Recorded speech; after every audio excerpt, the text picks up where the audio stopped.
Штипкичево и Тетово се чекор поблиску да добијат гланц нови и модерни болници. Проектите се веќе во Министерството за финансии, каде се финализираат анализите, пошто се очекува за 2 недели да добијат зелена светло и од владата. Станува збор за болници кои ќе се градат со британски пари. Се уште не е познато колку точно ќе чини целиот пакет, иако проценките се дека сумата ќе се движи околу 205 милиони евра. Доколку проектот добие зелена светла од владата, ќе следува подпишување на договорот со британците.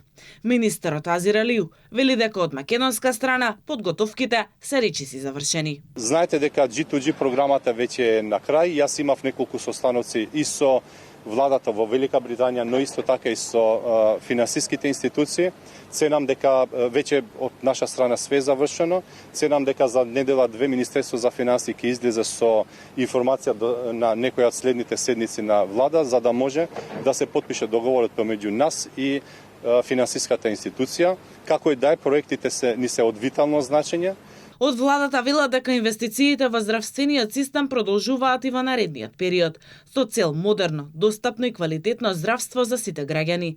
Предвидено е со британскиот договор да се реализираат крупни проекти покрај изградбата на нови болници. Ќе има реконструкции на здравствени установи, но и нова зграда на медицински факултет со нов студентски дом. Најави има дека ќе има пари за нов клинички центар. Се разгледува локацијата на градската општа болница 8 септември како потенцијален најголем здравствен комплекс во Македонија. Изминатите 10 години постоја повеќе идеи за локации во близина на Бардовци, на излезот од Скопје во Ѓорче Петров или на просторот на касарната Илинден, но ништо од тоа не стана реалност.